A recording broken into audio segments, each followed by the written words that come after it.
Yo les gars, j'espère que vous allez bien, c'est Elvian Touré pour une nouvelle vidéo. Une vidéo un peu spéciale parce que je pense va beaucoup vous plaire. Mais avant d'aller plus loin dans la vidéo, c'est avec beaucoup de plaisir que je dois vous dire que cette vidéo est sponsorisée. Et sponsorisée pas par une marque, ni par un produit, je sais pas, mais sponsorisée par le lycée privé Awassi. Je pense que si tout le monde voit de loin ou de près ce que c'est que le lycée privé Awassi, du coup c'est une école. C'est le lycée où j'ai eu à faire ma terminale, où j'ai eu mon bac et aujourd'hui ce même lycée sponsorise cette vidéo. Plus précisément, le fondateur, monsieur Fabrice Awassi. Pour tous ceux qui connaissent Awassi de l'extérieur, du coup qui n'ont jamais pu apprendre dans ce lycée ou qui ne connaissent pas de personnes qui apprennent directement dessus ou qui sont remplis de préjugés, je tiens à vous dire qu'Awassi n'est pas ce que vous pensez. Awassi s'est créé une réputation un peu compliquée au fil des années qui n'est pas réel, tout simplement. Et pour avoir fait ma terminale là-bas, je tiens à dire que c'est une très bonne école. Vraiment, et cela peu importe sponsor ou pas sponsor, c'est vraiment une très bonne école. Si là j'en parle, c'est juste pour vous dire que Awassi recrute. Awassi a fait sa rentrée aujourd'hui le 26 septembre 2022 et malgré le fait que les cours aient commencé du coup aujourd'hui, vous pouvez encore venir vous inscrire. Et cela jusqu'à, par exemple, entre anciens élèves de Mbélé, on se connaît, la terminale à Mbélé, ça peut être compliqué. La rétrogradation, tu connais. Grâce au lycée privé Awassi, vous avez la possibilité de continuer en terminale malgré le fait que vous fassiez rétrograder à Mbélé. Tout simplement, on change d'école pour aller à Awassi. Ce que j'essaye tant mieux de mal de vous dire ici, pour tous ceux qui ont besoin d'une deuxième chance, pour tous ceux qui estiment ne pas être suivis comme ils devraient être suivis, le lycée Awassi est parfait pour vous car ils offrent un suivi de malade mental. Peu importe la classe dans laquelle vous êtes, les professeurs seront adaptés à vos besoins et ils vous offrent surtout la chance dont vous avez besoin pour faire vos preuves. N'hésitez pas. Et puis venez à Awassi. On doit tout vous dire. Comment se passent les inscriptions et tout? C'est très simple. Pour ne pas durer en longueur, je ne vous l'expliquerai pas là. Pour plus d'informations par rapport au lycée, venez m'écrire sur Instagram et je vous redirigerai directement sur la messagerie du fondateur, monsieur Fabrice Awassi. Pour ceux qui cherchent encore une école où aller, vous saurez rattraper le retard, non seulement aux autres élèves, mais aux autres écoles. Venez à Awassi. Je ne comprends pas pourquoi même je parle beaucoup. Venez à Awassi, c'est là. Bref. Aujourd'hui, une vidéo qui m'a donné beaucoup de temps au niveau de l'écriture, vraiment, car c'est une histoire que je trouve bien que trop peu connue. C'est l'histoire d'une guerre qui a opposé la France contre un peuple gabonais. Sauf que cette histoire n'est pas on n'en parle pas beaucoup, c'est dans aucun livre l'histoire, car tout simplement, le héros de cette guerre n'est pas un nom de genre Charles de Gaulle ou Napoléon, c'est un nom de chez nous, c'est Wango, plus connu sous le nom de Wango, le guerrier Wandji. Mais avant de parler de la guerre et de Wango et de guerrier et de... Non, pas de Wandji, parce qu'on parle de Wandji directement. Allons d'abord au début, un peu de contexte à notre histoire. Tout commence en 1882 dans le sud-est du Gabon, plus précisément dans la région des Adouma, à Mulunda. Dans cette région vivaient les Douma, enfin plusieurs peuples, dont les Douma et les Wandji. Les Douma, eux, ils étaient très doués dans ce qui est la culture de la terre, la chasse et tout. Là où les Wandji, eux, étaient plutôt doués dans tout ce qui est pêche, pirogue, vraiment dans l'aquatique. Et l'autre, nous sommes plus dans le domaine terrestre. Et cet équilibre permettait aux deux peuples vraiment de, voilà, tout va bien dans le meilleur des mondes, tout le monde s'entend bien. Le contexte, il est posé là. Ok, c'était une société organisée qui un jour fut bouleversée par deux explorateurs notamment, enfin c'était plusieurs mais je vais faire ressortir deux explorateurs. Pour un premier lieu, quelqu'un que normalement vous connaissez très bien de nom car ce n'est d'autre que Pierre Savognon de Brazza, celui qui donna son nom à Brazzaville, Congo-Brazzaville. Et le deuxième, vous le connaissez peut-être pas, mais pourtant son nom vous dira peut-être quelque chose, car lui, il répond au nom de François Rigal de Lastour. Lui, il donna son nom à Lastourville, parce que c'est là-bas qu'il décéda suite du palu chez le blanc. Ne viens pas ici, il y a des maladies que tu ne connais pas. Comme je l'ai dit avant, nous sommes au niveau des années 1880, 82, du coup fin 1800, début 1900. Et à cette époque-là, le truc à savoir, c'est qu'il n'y avait pas encore réellement cette notion de Gabon, de Congo, d'accord? Nous étions plus sur un grand territoire commun. Vraiment, c'était, on était tous un peu, c'est la même chose. Comme j'ai dit, c'était vraiment un grand territoire commun, une grande famille. Sauf que de novembre 1984 à février 1985, siège la conférence de Berlin. La conférence de Berlin, pour ceux qui ne savent pas, déjà comment tu ne connais pas la conférence de Berlin. Est-ce que tu as fait l'école? Mais bref, je sais qu'il y a des enfants qui regardent la vidéo.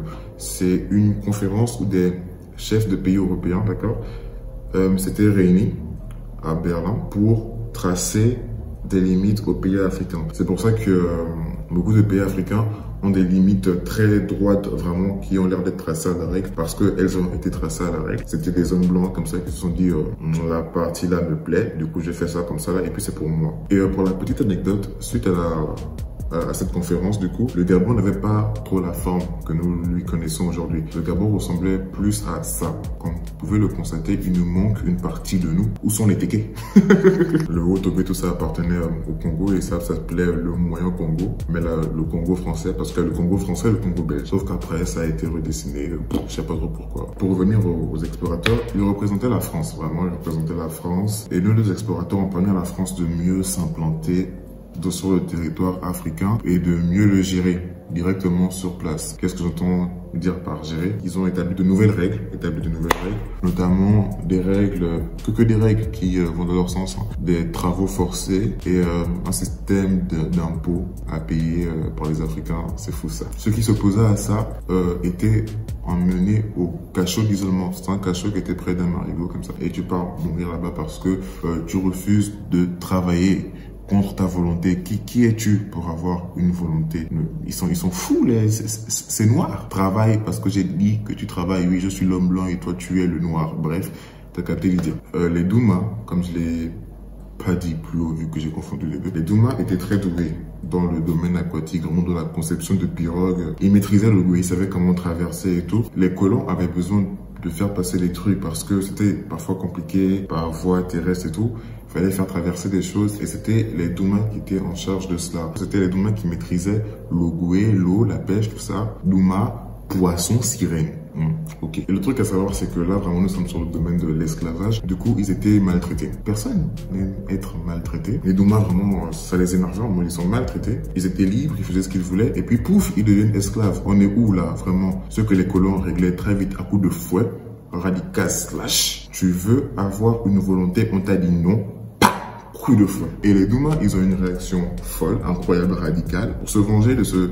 Ils se sentaient humiliés. Du coup, pour se venger, qu'est-ce qu'ils ont fait? Ils se sont vengés sur Jésus. Quel Jésus? Celui de Nazareth? Oui, des Nazareth, lui-même. Je pense encore ne rien apprendre quand je dis que ce sont les colons, machin et tout, qui ont introduit la culture de Jésus en Afrique. Je dis pas que Jésus est colon et ou bien il est mauvais. Attention. Ils ont introduit la religion, mais ils ont un peu changé pour que ce soit à leur sauce, comme ça. Ils étaient à l'aise dans ce qu'ils nous apprenaient et tout. Et toi, Africain, tu as ta propre culture et tu pries tes traditions, machin et tout. C'est mal. Faut prier Jésus. Et tu sais ce que Jésus dit? Jésus a dit noir. Écoute le blanc. C'est un peu comme ça. C'est un peu comme ça qu'ils amenaient ça et tout. Du coup, ils introduisent la culture de Jésus, machin et tout. Et les Noirs, ils captent que Jésus, c'est super important. Parce que les Noirs, ils ont la notion de spiritualité. Du coup, ils captent que Jésus, c'est super important pour les Blancs. Du coup, ils sont fatigués de se faire humilier. Donc, qu'est-ce qu'ils font? Le prêtre, qui était sur place à l'époque, avait besoin de faire traverser les trucs par rapport à l'église, donc des objets de culte, machin et tout. Comme je dis plutôt, c'était les Douma qui étaient en charge de ça. Ils ont tout simplement fait couler la pirogue qui contenait un conteneur avec du linge dedans et plein de symboles religieux. Ça peut paraître un peu enfantin quand je dis ça comme ça, mais c'est des trucs à forte symbolique pour l'église, du coup, coup de fouet. C'est un truc que les Blancs ont assez mal pris. Et après le décès de Lastour, le 15 juin 1985, la gestion du poste de Lastourville est donnée à une autre personne, un autre explorateur qui, lui, s'appelle Alfred, lui, Fourneau. Alfred, le gars s'appelle Alfred. Et Alfred, j'ai rigolé, il a un nom un peu rigolo, tout ça.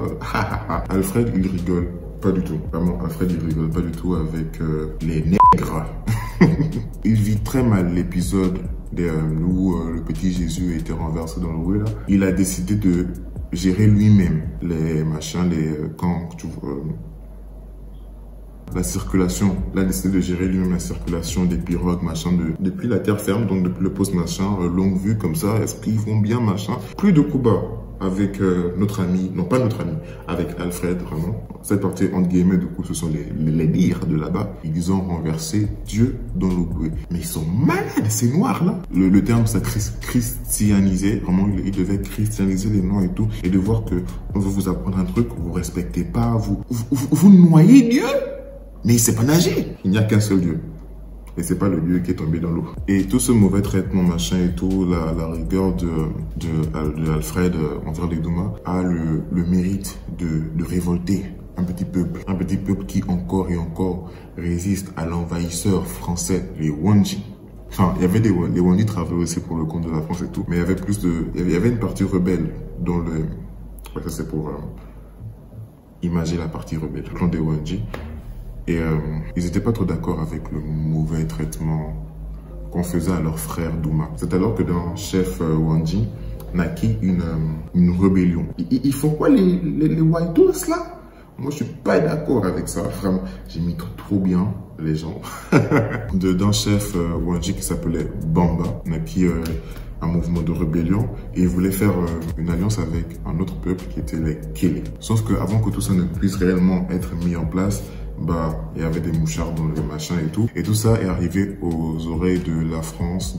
Bamba s'est fait traquer, capturer, puis enfermé au cachot. Et le 26 mars 1886, en voulant s'échapper de sa prison, du coup de cachot, il est assassiné par les Blancs, ce qui créa une tension encore plus folle entre les Wandji et les colons. Et malgré les années, ça ne se calmait pas.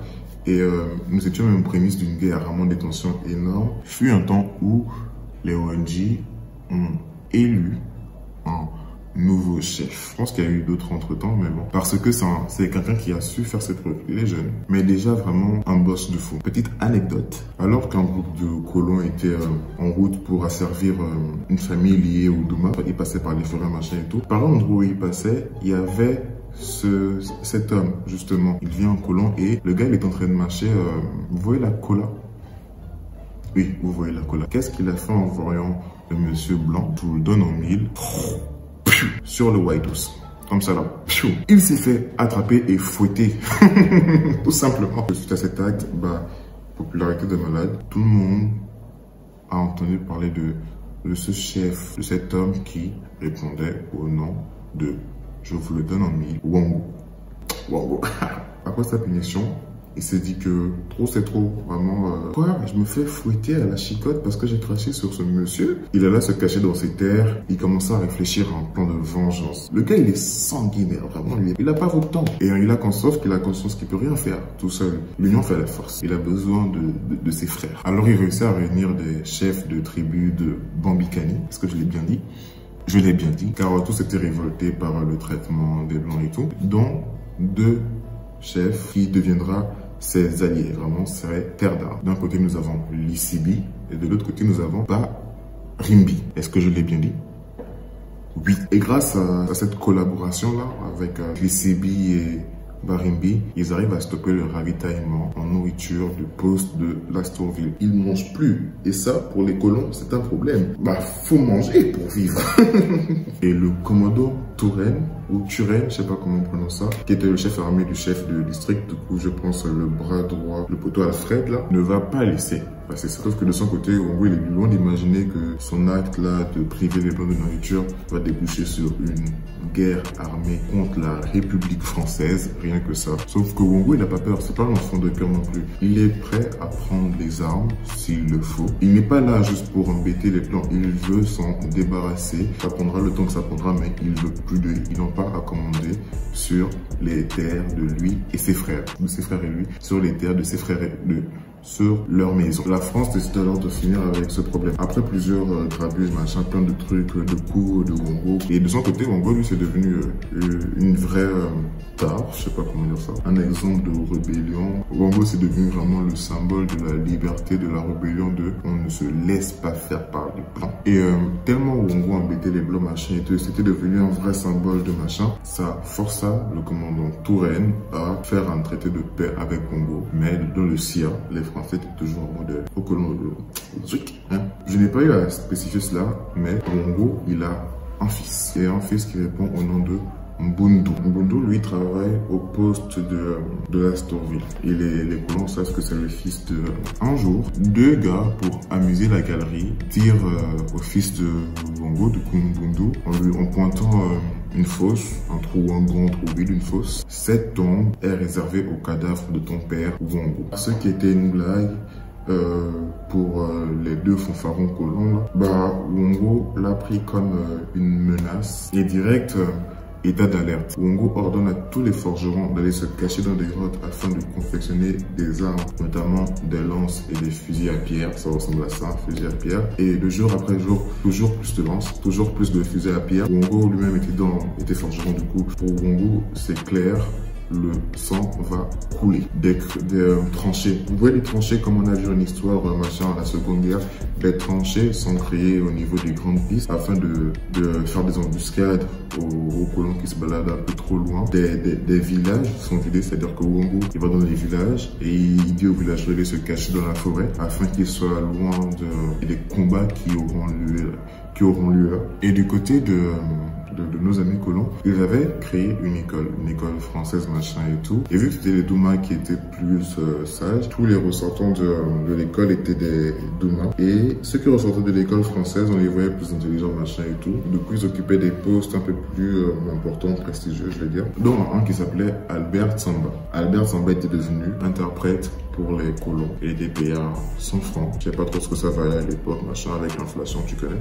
Mais il était payé à 100 francs. Et ça parle piqué, ça parle Pumo, ça parle Nzebi, ça parle, je sais pas, le blanc il comprend pas. Alors que, mais avec leur école, la machin, on a qui parle français, du coup, voilà, allez-y faire les traducteurs. Et à notre bon vieux Albert, on lui donne une mission qui est les plus ingrates, car des plus dangereuses, qui n'est d'autre que d'aller discerner à Wongo un mandat d'arrêt. Juste ça, vraiment juste, tu vois le gars dangereux qui nous énerve depuis machin là, il va lui discerner un mandat d'arrêt. Et quand Albert arrive au niveau arrive chez Wongo, il passe à ça, de se faire direct, parce que pour Wongo et ses associés, c'est un Douma qui fait le taf pour les blancs, autrement dit un traître. Et ce qui a sauvé Albert, c'est que il s'est découvert être du même clan que Wongo, les Bukonjo, et celui de parenté lui a permis de garder la vie sauve parce que pour Wongo, on ne tue pas ses frères. Bref, il rentre chez lui, Baudouin, ce qui n'a rien arrangé.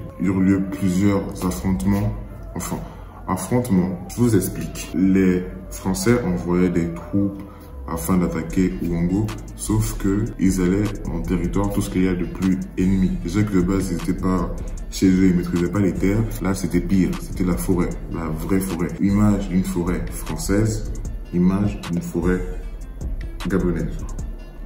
Tu vois la nuance. Ils avaient l'impression de se battre contre des fantômes parce qu'ils ne voyaient tout simplement pas leurs ennemis. Les Français venaient, tiraient dans le tas et ils ne savaient même pas se toucher les gens. Juste, ils voyaient des flèches, des lances, des coups de fusil à pierre, sortaient des arbres, des buissons. Ils se faisaient prendre dans des embuscades parce que je vous rappelle, les tranchées, ils se battaient contre un ennemi invisible et ils se faisaient ridiculiser. En mai 1929, une autre embuscade qui a coûté beaucoup de soldats aux Français au niveau de Mélassie a entraîné le renvoi de Touraine, du commandant Touraine. Parce que on parle d'un truc de fou là. En moins d'une heure, plus de la majorité des 200, donc plus de 100 soldats se sont fait par, je vous le rappelle, des buissons, parce qu'ils ne voient pas les gens. Et c'était tout ça, les Français sont obligés de faire un constat. C'est la première grande défaite face à une colonie en Afrique équatoriale française. Et le commandant Tunnel, qui s'est fait licencier pour dégager, est remplacé par le lieutenant Courdier, qui lui décide de faire appel au plus d'hommes possible. Il appelle des soldats de Makokou, de Boué, de Mekombo et de Koulantou, des soldats français bien sûr. Et du coup, tous les soldats sont envoyés à l'Astroville. Est-ce que vous aussi vous dites l'Astroville? Dites-le normal comme ça. L'Astroville. Pourquoi on dit l'Astroville? C'est pas l'Astroville, c'est l'Astour. Bref, une horde de soldats armés jusqu'aux dents arrivèrent dans les alentours de l'Astourville afin de livrer le combat, machin. Sauf que ça changeait pas grand chose, vraiment, du tout, parce que les conditions restaient les mêmes, la forêt, les guerriers Wandji cachés un peu partout, voilà. Les guerriers Wandji tiraient, vraiment, et juste, ils s'évaporaient dans la forêt et ils criaient une phrase, Wongo Ndena Yona. C'est vraiment un accent occidental de malade mental. C'est signé Wongo. C'est stylé de fou. Et c'est là que l'histoire commence à devenir un peu triste. Suite à cette défaite ou justement à tout ça, bah, les Français décident de faire un truc. Cordier, il s'est passé une réunion, machin et tout, c'est plus possible. Il faut trouver une solution. Il faut trouver une solution pour gagner et en finir avec cette guerre. La France, après la réunion, décide de changer de tactique militaire. Décide de répandre le sang, non pas sur le champ de bataille, mais partout où ils peuvent. Je fais allusion au village, en épargnant personne, femmes, enfants, nourrissants, tout le monde, et des manières les plus atroces possibles et inimaginables. Laissez-moi les moustiques. Partout où ils pouvaient, vraiment dans toute la région, le plus de villages possible, le but était de faire craquer Wongo. Et face à l'agissement des Français, Wongo est contraint de rendre les armes afin de libérer les otages et arrêter le massacre des Français. Malheureusement. Et le 4 juillet 1929, Wongo et ses deux fidèles acolytes, Lissibi et Barimbi, renoncent officiellement à la guerre. Et Wongo se livre à Cordier le 1929. Et c'est le 2 novembre 1929 que l'histoire de Wongo prit fin, car il mourut dans des conditions assez floues. Tout ce qu'on sait, c'est qu'il était transporté par l'armée française pour être déporté à Bangui. Du coup, il est décédé dans des conditions floues. Comment il est mort? On se demande. Flou. Bref, nous arrivons malheureusement à la fin de cette histoire. Ce n'est pas une happy end, mais j'aimerais juste qu'on retienne l'héroïsme et le courage du bout, quoi. C'était incroyable de faire ça, de s'opposer ouvertement comme ça aux Français. Et je pense que c'est important pour nous de retenir cette histoire. Je sais qu'il y a sa photo, je sais qu'il y a une statue quelque part, dans le sud du coup, dans les zones, je pense que ça va se trouver justement. C'est bien qu'on puisse rappeler de ces héros qui assurent de malades mentales et puis voilà quoi. Désolé, je pense que la vidéo était un peu longue parce que là je suis à plus d'1 heure de tournage. Et je remercie encore Monsieur Awassi pour le sponsor de la vidéo. Comme j'ai dit, si vous êtes intéressé, venez m'écrire sur Insta. Mon Insta, je l'affiche, il est en description prochaine et tout. Venez m'écrire sur Insta, en parler, je vous donnerai directement le numéro du fondateur afin que vous puissiez directement parler avec lui. Puis voilà quoi, on se retrouve, je ne veux pas dire bientôt, on se retrouve pour de nouvelles vidéos et puis bye bye les amis, on est ensemble, voilà.